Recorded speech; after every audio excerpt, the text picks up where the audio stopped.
वैसे देखो अभी से लेके जेई मेन तक आप सभी जानते हो कि हमें मॉक टेस्ट देने भी हैं, लेकिन मॉक टेस्ट से रिलेटेड बहुत सारे सवाल हमारे दिमाग में होते हैं कि सर मॉक टेस्ट कितने दें, मॉक टेस्ट को सही से एनालाइज कैसे करा जाएगा, मॉक टेस्ट देने का सही समय कौन सा होता है, मॉक टेस्ट अटेम्प्ट करने की सही स्ट्रैटेजी कैसी होती है, सर सिली मिस्टेक बहुत सारी होती है, सिली मिस्टेक्स को कैसे अवॉइड करें।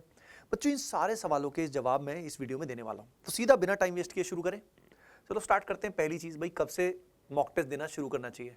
नेचुरल सी बात है बच्चों, बहुत सारे बच्चे एक ब्लंडर करते हैं, वो सोचते हैं कि यार मैं सारा सिलेबस कंप्लीट कर लेता हूँ, फिर आराम से एक दिन आएगा मैं मॉक टेस्ट देना शुरू करूंगा।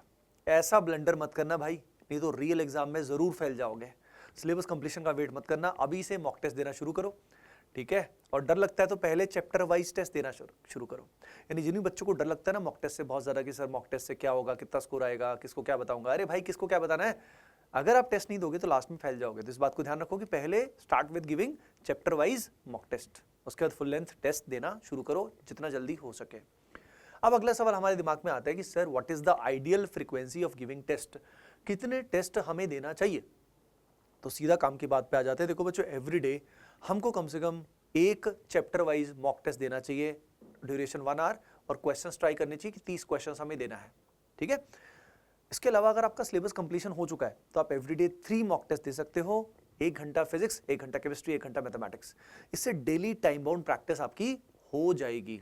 अलग अलग देना चाहिए आपको, इसमें डिफरेंट चैप्टर्स स्ट्रेंथन हो जाएंगे, ठीक है। कई बच्चे सोचेंगे sir full length mock test ही दे दे, नहीं, फुल लेंथ टेस्ट अभी के लिए आपको एक एवरी वीक देना चाहिए, क्योंकि उसको ठीक से एनालाइज करना बहुत जरूरी है। अगर आप बहुत ज्यादा मॉक टेस्ट अभी से देना शुरू करोगे तो क्या होगा, आप you won't be able to analyse, और बहुत सारा स्टूडेंट्स ऐसे होते हैं इनका स्कोर जो है फिर वो स्टक हो जाता है, फिर वो इंप्रूव नहीं होता है। तो अभी वीकली एक टेस्ट दो, अच्छे से दो, फिर जब पेपर पास में आएगा बिल्कुल लास्ट के 5-7 दिन हम मॉक टेस्ट नहीं देंगे, लेकिन उससे पहले हम मॉक टेस्ट की फ्रीक्वेंसी को बढ़ा देंगे। हम 3-4 दिन में भी एक मॉक टेस्ट दे सकते हैं, फिर ऑलमोस्ट एवरी डे भी हम मॉक टेस्ट दे सकते हैं। समझ रहे हो क्या। लेकिन याद रखिए उतने ही मॉक टेस्ट दें जितने आप ठीक से एनालाइज कर पाए। अब उसके बाद वैसे तो हमें पता ही है कि मॉक टेस्ट देना बेनिफिशियल होता है, पर ऐसी कौन कौन सी चीजें हैं जो हमें मॉक टेस्ट देने से हमारे अंदर डेवलप हो जाएंगी। देखिए एक बात मैं हमेशा बोलता हूं, सभी स्टूडेंट्स को इतने सालों से बोलता हूं कि treat each mock test exam like a real JEE exam and the final JEE exam as the last mock test. इससे आपका गेम चेंज हो जाने वाला है। यानी रियल जेईई एग्जाम होगा तो उससे पहले आपको नर्वसनेस भी होगी, टेंशन भी होगी, सुबह सही टाइम पे उठोगे भी, उस स्लॉट में एग्जाम दोगे।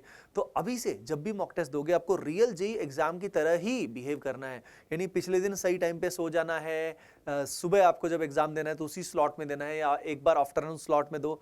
तो अभी से लेके जब टेस्ट दो तो दोनों शिफ्ट्स में एक बार आप मॉक टेस्ट दो मॉर्निंग के टाइम पे, एक बार मॉक टेस्ट दो आप इवनिंग के टाइम में। यानी पहला मॉक टेस्ट जैसे इस वीक वाला देना है तो आप सुबह दे दो, अगले वीक आप सेकंड आफ्टरनून स्लॉट में दो। उससे आपकी बायोलॉजिकल क्लॉक जो है बच्चों वो सेट हो जाएगी। आप सभी जानते हो बायोलॉजिकल क्लॉक सेट होना बहुत बहुत जरूरी है।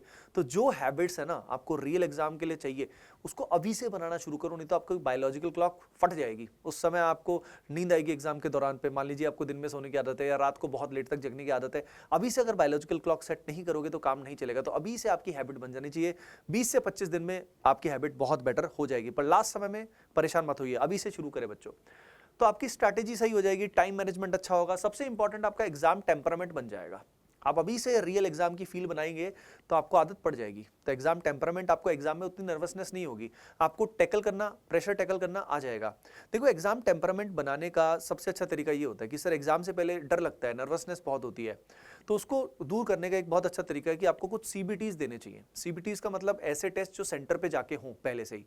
तो सीबीटीज के अलावा ऑनलाइन टेस्ट भी आपको बहुत सारे देने चाहिए, और हर टेस्ट को रियल जेईई की तरह ही ट्रीट करना चाहिए। उसका जो स्कोर आया आप सोचना कि रियल एग्जाम में भी वैसा ही स्कोर आएगा, तब जाके आप उन टेस्ट को सिंसियरली अटेम्प्ट करोगे, ठीक है बच्चों। इस पूरे प्रोसेस में आपका जो एग्जाम टेम्परामेंट है वो पहले से इंप्रूव होता जाएगा, डर आपका कम होता जाएगा।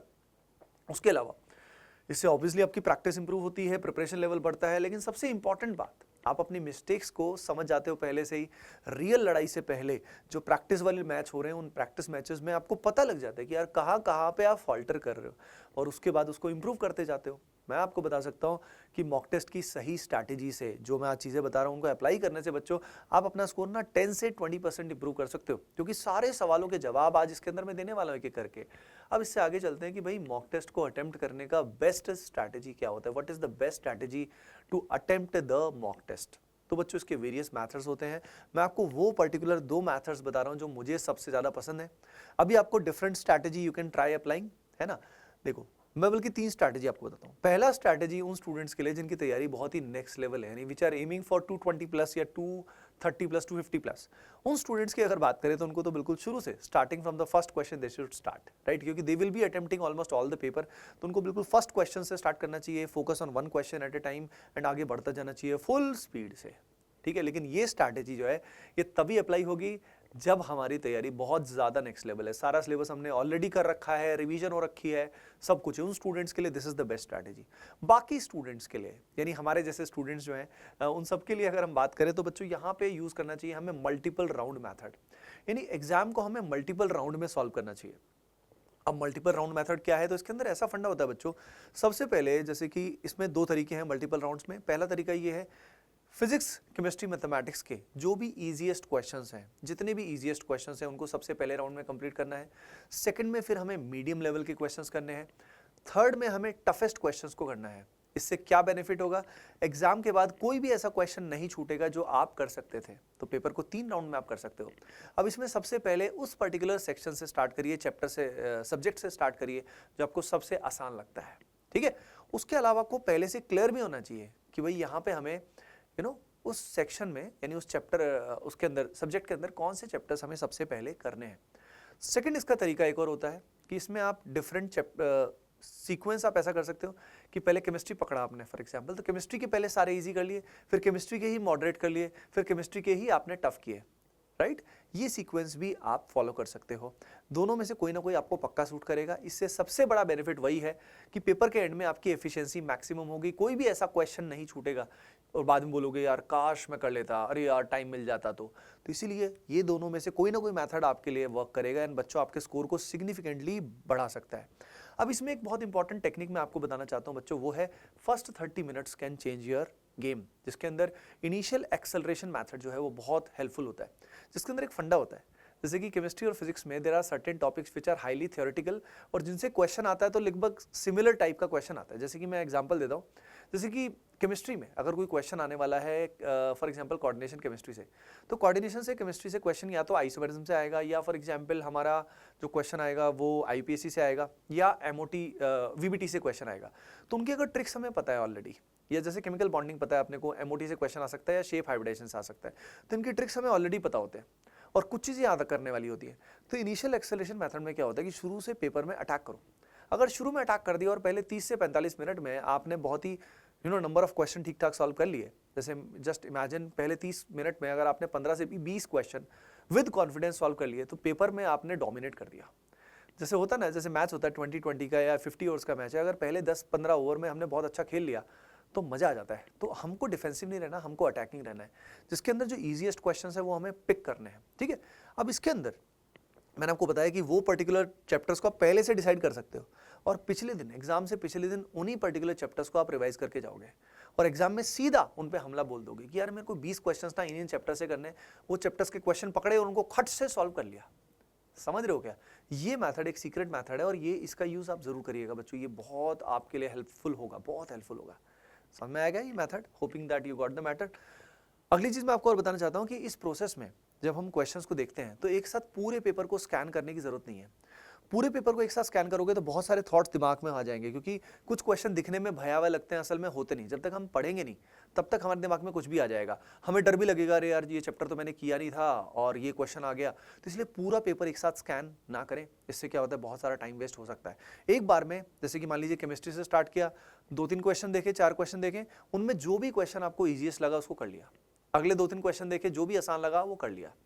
अब अगला डाउट ये आता है कि sir how to identify easy, medium, tough, कैसे आइडेंटिफाई करें? उसके लिए रेगुलर टाइम बाउंड प्रैक्टिस बहुत जरूरी है। ये मेथड जब रेगुलर आप चैप्टर वाइज टेस्ट देंगे बच्चों, उनमें अप्लाई करने की कोशिश करें। उसमें क्वेश्चन सिलेक्शन का एक अंदाजा आपको हो जाता है कि यार ये क्वेश्चन बिल्कुल डायरेक्ट है, ये बिल्कुल थियोरेटिकल है, ये मैं तुरंत कर सकता हूँ, ठीक है। और मीडियम क्वेश्चन क्या है, थोड़ा एप्लीकेशन बेस्ड होता है, और टफेस्ट क्वेश्चन में तो ट्रिक भी हो सकती है या हो सकता है हमें नहीं आता हो। तो इस तरीके से ये जो मेथडोलॉजी है आपको लगातार चैप्टर वाइज टेस्ट में और फुल लेंथ टेस्ट में लगातार अप्लाई करनी होगी, तब जाके ही ये हैबिट आपकी बनेगी इजी क्वेश्चन, मीडियम या टफ को चुनने की। अब बच्चों इसके बाद हम बात करते हैं, तो इससे आपकी जो स्ट्रैटेजी है वो फाइनलाइज हो जाएगी। नाउ एनालिसिस कैसे करें, मॉक टेस्ट को एनालाइज करने का सबसे सुंदर तरीका, बढ़िया तरीका क्या होता है बच्चों? तो इसकी मेथोडोलॉजी में हमने एक मेथोडोलॉजी बनाई है बच्चों आप सभी के लिए, which is known as test analysis method, जिसमें टेस्ट एनालिसिस टूल एक होता है। ये जो पर्टिकुलर टूल है ये स्क्रीन पे आपको दिखाई दे रहा होगा। अब ये स्क्रीन पे अभी ऐसा लग रहा है मुझे थोड़ी सी ब्राइटनेस रिलेटिवली ज़्यादा है। तो ये जो एनालिसिस टूल है ये पर्टिकुलरली इसीलिए मैंने टेलीग्राम हमारा चैनल है बच्चों, डिस्क्रिप्शन में लिंक दिया हुआ है, वहां पे ये मैंने डाल दिया है टेस्ट एनालिसिस टूल। वहां से आप इसको प्रिंट कर लेना, इसकी हेल्प से you will be able to analyse the test. ठीक है, बहुत ही अच्छे से आप एनालाइज कर पाओगे कि टेस्ट में कहाँ स्टैंड अप कर रहे हो। प्राइमरीली इससे आपको क्या मिलेगा? प्राइमरीली इस टेस्ट एनालिसिस टूल से आपको ये चीजें मिल जाएंगी, आपको अंदाजा लग जाएगा कि भाई ओवरऑल कितनी सिली मिस्टेक्स आपने करी, किस किस तरह की सिली मिस्टेक्स करी। क्योंकि हम बोलते बहुत है कि ये मिस्टेक हो गई, ये मिस्टेक हो गई। भाई मिस्टेक्स प्राइमरीली दो तरह की होती है, या तो होती है कंसेप्चुअल एरर, तो आप आइडेंटिफाई कर लोगे इस टूल की हेल्प से, प्रिंट कर लेना ये सारे टूल्स को और डिफरेंट टेस्ट का एक फाइल बना लेना, उससे आपको पता लगेगा किस किस तरह की मिस्टेक की। कंसेप्चुअल मिस्टेक में आपका यानी कोई वो पार्ट ही कमजोर है तो उस पार्ट को आप ठीक कर लेना, उस पार्ट को आप स्ट्रॉन्ग कर लेना, कंसेप्चुअल एरर्स को रिमूव करना। और अगर सिली मिस्टेक है तो आइडेंटिफाई करें सिली मिस्टेक किस तरह की है। हम ओवरऑल बोलते हैं अरे यार गलती हो गई, किस तरह की गलती थी? क्वेश्चन को गलत पढ़ लिया या ऑप्शन गलत मार्क कर दिया, किस तरह की गलती थी? तो यू हैव टू आइडेंटिफाई। उसके अलावा कितने आपने गेस किए थे, how many of you have guessed, तो जो गेस करके कितने सही हुए, गलत हुए, सही कैसे हो गए, गलत कैसे हो गए, उनको भी चेक करना बहुत जरूरी है। उसके अलावा कौन से ऐसे टॉपिक्स हैं जिनमें आपने बहुत ज्यादा टाइम वेस्ट कर दिया, ठीक है, कौन से ऐसे क्वेश्चंस थे आपको ओवरऑल शुरू में पता लग जाता है कि हाँ यार ये क्वेश्चंस में मैंने बहुत सारा समय वेस्ट कर दिया, तो क्यों किया वो टाइम वेस्ट, ये पहचानिए कि क्या गलती हुई। यानी उन क्वेश्चंस में जैसे कई बार हम एक क्वेश्चन में स्टक हो जाते हैं, तो यानी उस क्वेश्चन का सिलेक्शन प्रॉपर नहीं हुआ, उस क्वेश्चन को हम पहचान ही नहीं पाए पहले से। समझ रहे हो क्या मेरी बात? उसके अलावा अगर हम बात करते हैं बच्चों, तो यहाँ पे कितने topics, what are the topics to which आप जल्दी कर पाए, तो उससे आपको अपनी स्ट्रेंथ समझ में आएगी। किस तरह के एरर्स आपने ऐसे टॉपिक में किए जो आपको ऑलरेडी अच्छे से आते थे। उसके अलावा क्या आप क्वेश्चन को ठीक से समझ पा रहे हैं, क्वेश्चंस को ठीक से समझ पाना बहुत इंपॉर्टेंट होता है। तो ये सब आप टेस्ट एनालिसिस टूल से आप समझ पाएंगे बच्चों, ठीक है। अब ये जब रेगुलरली करोगे तभी इंप्रूवमेंट होगा। शुरू में थोड़ा समय लगेगा, लेकिन with the help of test analysis tool आप चीजें बहुत फास्ट कर सकते हो, ठीक है। अब उसके बाद हम बात करते हैं, तो टेस्ट एनालिसिस टूल से बच्चों आप सभी को ओवरऑल फाइनली उसके अंदर नीचे मैंने एक कॉलम दिया हुआ है जिसके अंदर आपको कॉल टू एक्शन लिखना है कि भाई अब एनालिसिस के बाद मेरा कंक्लूजन क्या है, क्या क्या चीजें मुझे इंप्रूव करनी है। तो हर टेस्ट के नीचे आपको वो पॉइंट्स लिखने हैं कि मुझे यार ये पार्ट इंप्रूव करना है, ठीक है, तभी फायदा होगा, नहीं तो कोई बेनिफिट नहीं है। सिर्फ और सिर्फ मॉक टेस्ट देते रहने से फायदा नहीं है। तो यहाँ पे बच्चों आपको कई सारे मेजर क्वेश्चंस के जवाब मैंने दे दिए। अब एक जवाब बहुत इंपॉर्टेंट बचा हुआ है, वो है कि भाई सिली मिस्टेक्स जो होती हैं उनको मिनिमाइज करने का क्या तरीका है। क्योंकि सबसे बड़ी जो ब्लंडर होता है वो ये होता है कि सिली मिस्टेक बहुत सारी हो जाती है सर। तो वो बताने से पहले बच्चों एक इंपॉर्टेंट आपके लिए मास्टर रिसोर्स मैं बता देता हूं, बहुत सारे स्टूडेंट इसके बारे में जानना भी चाह रहे थे बच्चों। तो ये जो पर्टिकुलर मास्टर रिसोर्स है बच्चों, ये है AOTS, that is ATP online test series, and it is designed as per the new updated syllabus जो आया है उसके हिसाब से वेल डिजाइंड है। और ये जो पर्टिकुलर टेस्ट सीरीज है बच्चों, इसमें बहुत सारे कस्टम प्रैक्टिस टेस्ट हैं, 1000+ custom practice test are there is a feature known as custom practice, and जो एनरोल्ड स्टूडेंट्स हैं उनके लिए अनलिमिटेड टेस्ट हैं, 1000+ टेस्ट है। बहुत सारे चैप्टर वाइज टेस्ट भी वहाँ पे हैं जिसके अंदर PYQs, NT अभ्यास के अच्छे अच्छे क्वेश्चंस वो भी हैं। along with there are part test, cumulative test, full length test are also there, and many of them have video solutions as well. उसमें जो फुल टेस्ट है उसके अंदर 10 फुल टेस्ट में वीडियो सॉल्यूशंस भी हैं। उसके अलावा लास्ट 8 ईयर्स के प्रीवियस ईयर टेस्ट को you can also attempt as a test, previous year papers को एज अ टेस्ट अटेम्प्ट कर सकते हो। अलॉन्ग विद दैट बच्चों there is a re attempt feature as well, आप पेपर को re attempt भी कर सकते हो, पेपर का एनालिसिस भी आप कर सकते हो, पेपर का एनालिसिस भी आपको इसके अंदर मिलेगा। उसके अलावा बच्चों सबसे इंपॉर्टेंट बात, you will be getting monthly mentorship session जिसमें मैं आपको गाइड करता हूं और उसमें आप मुझसे 1-on-1 इंटरेक्शन भी कर सकते हैं। तो ये सारा तो इंडिया की most relevant and comprehensive test series है जिसमें प्रैक्टिस का वन स्टॉप सॉल्यूशन है। So it's not just simple test series, you have all the things which are included in this thing, right. So इसमें enrol करने के लिए बच्चों simply you have to log in to our website और app, वहां पे जाइए and from the star batches section वहां से आप you can enrol in the AOTS right now. तो बच्चों इसको जरूर ज्वाइन कर लीजिएगा, सभी के सभी बच्चे, आपके लिए बहुत हेल्पफुल रहेगी ये टेस्ट सीरीज। अब बच्चों इसके बाद हम बात करते हैं, लेट्स टॉक अबाउट द, ये सारे चीजें जो मैंने आपको बता दी हैं already, all these things are available. Now the next thing that how to minimise the silly mistakes. Silly mistakes को किस तरीके से मिनिमाइज करना चाहिए, बहुत बड़ा सवाल है और बहुत सारे बच्चों के इसमें बहुत सारे क्वेश्चंस इस तरह से गलत हो जाते हैं। सिर्फ सिली मिस्टेक्स को मिनिमाइज करके भी हम अपना 5 to 10% स्कोर इंप्रूव कर सकते हैं। तो क्या रीजंस होते हैं, कैसे हम गलती करते हैं? तो बच्चों उसका सबसे बड़ा रीज़न ये होता है कि हम टेम्पर अपना बहुत बार लूज़ करते हैं, नर्वसनेस रहती है। यानी क्या होता है कि हमारे दिमाग में थॉट्स इतने चल रहे होते हैं कि उस कारण हम फोकस नहीं कर पाते। तो अगर फोकस नहीं कर पाएंगे तो क्वेश्चन को गलत रीड कर लेंगे, क्वेश्चन को गलत रीड कर लेंगे तो गलतियां होंगी तरह तरह की। तो सबसे इंपॉर्टेंट है कि आपका एग्जाम टेम्परामेंट अच्छा होना चाहिए। अगर आप एक्चुअल में रिलैक्स्ड फील कर रहे हैं, एक्चुअल में रिलैक्स्ड फील कर रहे हैं तो बात बन जाएगी। अब एक्चुअल में एग्जाम के दिन आप रिलैक्स्ड कब फील करोगे? जब उससे पहले आपकी इतनी प्रैक्टिस होगी मॉक टेस्ट देने की कि आपका डर बहुत ही कम हो जाएगा। एक और चीज़ मैं जो खुद मेथडोलॉजी यूज़ करता था, बहुत ही इंपॉर्टेंट, आपके लिए भी वो वर्क करेगी, वो ये थी कि सब बच्चों को डर लग रहा होगा, क्योंकि ज़्यादातर बच्चों को बहुत डर लगता है रियल एग्जाम में। तो अगर मैं भी बहुत डरूंगा तो मुझे एडवांटेज कैसे मिलेगा? मुझे एडवांटेज नहीं मिल पाएगा। तो ये मैं समझता था कि अच्छा चलो भाई, मुझे अगर एडवांटेज चाहिए तो मुझे रिलैक्स होना पड़ेगा, मुझे शांत होना पड़ेगा। तो मुझे यही सोच के to get that competitive advantage मैं खुद को कन्विंस कर लेता था।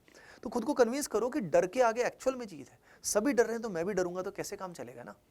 तो ये बात है। उसके अलावा सबसे इंपॉर्टेंट बात, focusing on one question at a time is a big thing. तो तभी अगर आप रिलैक्स रहोगे तभी आप फोकस कर पाओगे। जो क्वेश्चन कर रहे हो उसी को सोचो। कई बार क्या होता है, घर की मुर्गी दाल बराबर, जो सामने होता है ना उसको हम ठीक नहीं करते और हम फ्यूचर का सोच रहे होते हैं। अगला क्वेश्चन क्या करना है, अरे भाई ये गलत हो जाएगा जो सामने है, ये सबसे बड़ी ब्लंडर है। So we keep on thinking about the previous questions और फिर अगला क्वेश्चन, पास्ट एंड फ्यूचर में फंसे रहते हैं। जैसे कि जिंदगी में भी हम फंसे रहते हैं ना, वही हैबिट हमारी एग्जाम में भी होती है।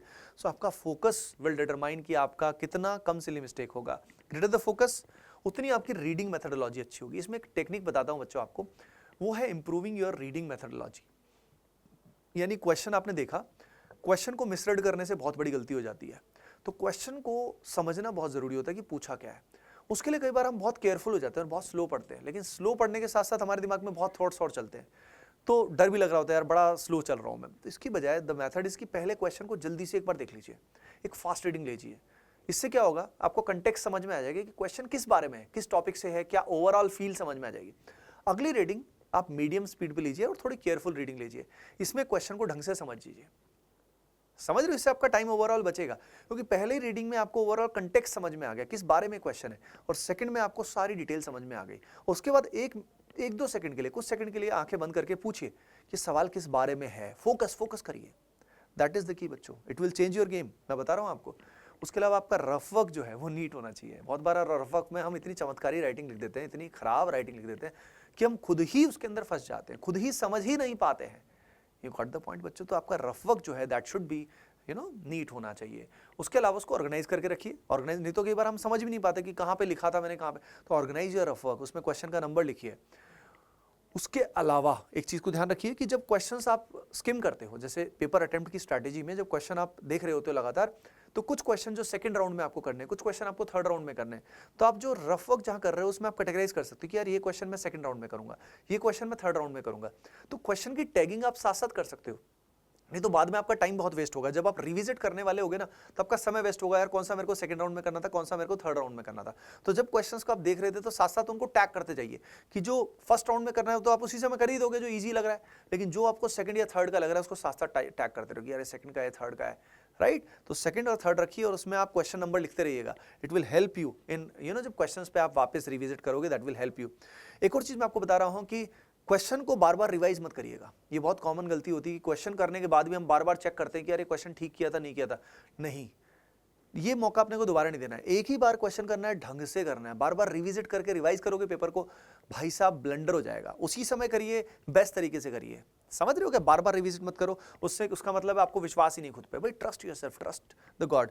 और एग्जाम से पहले उस दिन की अगर मैं बात करूं, जिस दिन भी एग्जाम होता है बच्चों, उस दिन सुबह सुबह बहुत अच्छे से प्रे करिए, बहुत अच्छे से पॉजिटिव एटीट्यूड के साथ हाफ एन आवर प्रे जरूर करिए। उसके अलावा सुबह सुबह हाफ एन आवर वॉक जरूर करिए और दिन का एक अच्छा एनर्जी, सुबह सुबह खुद को एनर्जी दीजिए। समझ रहे हो बच्चों? ये भी आपको रियल एग्जाम में परफॉर्म करने के लिए एनर्जी मिलेगा, भगवान से एनर्जी मिलेगा आप सभी को। ठीक है, कमेंट सेक्शन में सभी बच्चे जिस भी भगवान में बिलीव रखते हैं, कमेंट सेक्शन में उनका नाम आप सभी को जरूर लिखना है। ओके, सभी बोलिए जय श्री राम। ओके बच्चों, तो यहाँ पे आप देख रहे हो रीडिंग मेथडोलॉजी नीट अटेम्प्ट। उसके अलावा optimum number of question attempt करने हैं अपने को। बच्चों तुक्केबाजी आपको बहुत नुकसान कर सकती है, तो गेस वर्क जो होता है, अगर मैं बोलूँ इंटेलिजेंट गेस वर्क कभी कभी चलता है। जैसे कि मान लीजिए आपने 2 ही ऑप्शन दिख गया कि ये 2 ऑप्शंस में से कोई ना कोई तो पक्का है, तब हमें मार्क कर देना चाहिए, ठीक है, थोड़ा सा दिमाग लगा के इंटेलिजेंटली कि यार ये होगा कि नहीं होगा। लेकिन इन जनरल गेस वर्क से आप बच के रहिए, ठीक है। गेस वर्क हमारी रैंक को बहुत पीछे कर सकता है। कई बार क्या होता है, पेपर टफ आता है, ठीक है, हमने गोल बनाया होता है कि यार मैं तो 50-60 क्वेश्चंस करूंगा, सही करूंगा, लेकिन मान लीजिए हम 45 तक कर पा रहे हैं या 50 तक कर पा रहे हैं, तो जब हम पीछे रहते हैं तो हम जल्दीबाजी में लास्ट में 10-15 क्वेश्चन कर देते हैं, लेकिन उससे हमारा उल्टा नेगेटिव बहुत हो गए। तो फिर ये डाउट आता है कि सर नेगेटिव बहुत हो गए। तो ये गलती मत करना, ये गलती मुझसे भी किसी पेपर में हो गई थी और बहुत नुकसान झेला था मैंने। तो आप ये गलती मत करना, ज्यादा नंबर करने के चक्कर में गलती मत करना, ठीक है। तो ना तो आपको ओवर कॉशियस होना है, ना आपको बहुत ज्यादा रिलैक्स्ड हो जाना है, आपको नॉर्मल रह के शांति से पेपर को अटेम्प्ट करना है। जितना देखो पर्पस ये होना चाहिए कि पेपर में हमारा जो ओवरऑल जितना हम मैक्सिमम स्कोर ला सकते हैं बच्चों, उतना स्कोर हम ला पाए। And the key is focusing on the question you are solving, उसी पे ही फोकस करना है, किसी और चीज पे फोकस नहीं करना है। ओके बच्चों, सो बच्चों होपिंग दैट ये जो पर्टिकुलर सेशन है, मास्टर सेशन, इससे आपको हेल्प जरूर मिली होगी। एंड कमेंट सेक्शन में जरूर बताइएगा कि आपको कैसा सेशन लगा। लाइक करिए फुल जोश में, आपका सपोर्ट बहुत बहुत जरूरी है। और जो भी बच्चे AOTS में आना चाहते हैं आज ही एनरोल करें और अपने टेस्ट देना शुरू करें। ओके बच्चों, मिलते हैं नेक्स्ट पर्टिकुलर सेशन में। Bye bye, take care and keep preparing well, love you all.